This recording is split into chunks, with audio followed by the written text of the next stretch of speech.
We're going to break down this inning. It's the seventh inning. It's Glasnow's last outing. With that being said, I wanted to do this breakdown because, in my opinion, just by watching baseball a lot, this is by far the most dominating inning that I've seen since that Verlander inning, however many years ago. But so 0-2, this is, again, Glasnow's last inning. He's obviously shoving. You saw his stat line. I believe he had 10 punchies coming into the seventh, 85 pitches coming into the seventh, so obviously one of his best outings. And I just want to showcase the nastiness that is the ability to throw a fastball with ride paired with a curveball. So we already know that Snapdragon right there has been his bread and butter, like, all outing. I didn't talk to him after this outing. I don't know if he was like feeling extra saucy with the curveball this outing, but I believe out of his 13 total strikeouts in this outing, I want to say 10 of them came on the deuce, maybe 9. I don't know. But just, again, look at like this rhythm, this groove he's in. He knows what he's trying to do. He's not trying to overcomplicate it. He knows that he's got stuff. He's like, this is everything that a pitcher wants to be in. And for some reason, it's hard to be in this kind of rhythm and this mindset on a consistent basis, right? The game's hard, but you can just tell, like, the way he's tunneling his pitches, the way he's sequencing his pitches throughout this whole outing, but especially in this inning, that really jumped off the map to me because, you know, he is a guy that can go fastball elevated, curveball at the top of the zone, fastball bottom of the zone, like you saw with that 2-pitch sequence right there.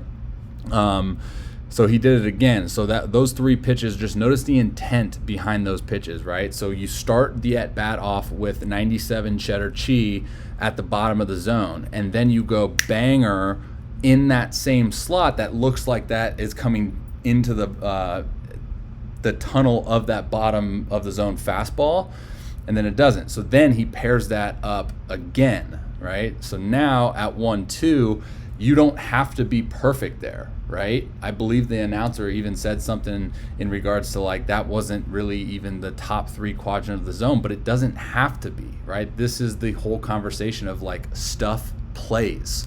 So what he did was he established the bottom part of the zone with his fastball and 2 times with his breaking ball, and then you throw one belt high. And a lot of people will maybe look at that with the old school approach of like, oh, get the ball down. But dude, the ability to do that and use quadrants with both pitches and tunnel that, it's crazy. Now this at bat is great because, again, now he starts in the top of the zone, right? Whereas we saw the last AB, I don't know why the Rays letters, I don't like that. It gives me weird, what? All right, so he starts at the top of the zone, right? So, like, how do you swing at that? Well, shoot, dude, are you kidding me? So you start at the top of the zone, Now, let me tell you, as someone that's trying to intentionally train to throw at the top of the zone, it is not easy, man.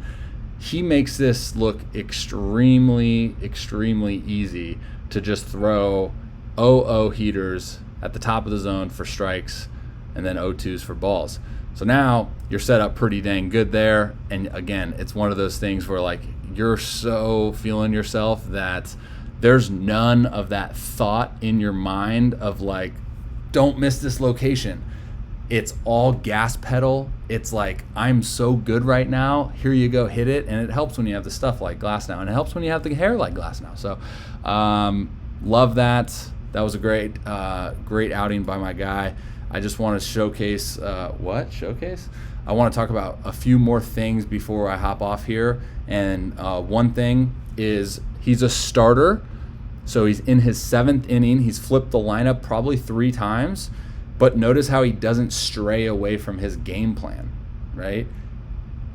Whereas another starter maybe would be like, all right, I'm flipping the lineup over 3 times. I got to start giving different looks. I got to start throwing this and maybe a change up and this and that.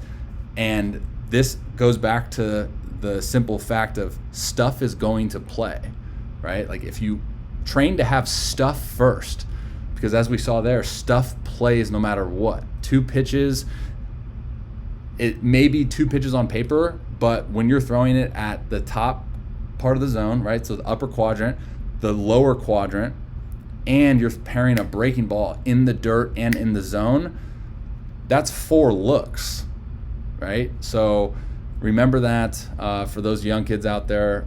I know a lot of you aren't going to have the stuff that Glasnow has, but that's why it's important to train to have stuff.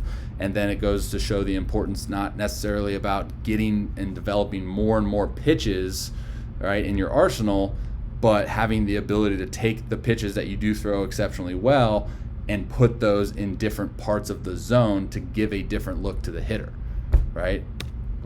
Great hair. Gosh, I'm jealous. I wish I could do that. I used to once upon a time. All right. Subscribe to my YouTube for more breakdowns, and check out the podcast that Glasnow and I did last year. I'll put a link to it in the description or something. So, all right, guys, I'm out. Love you. See you.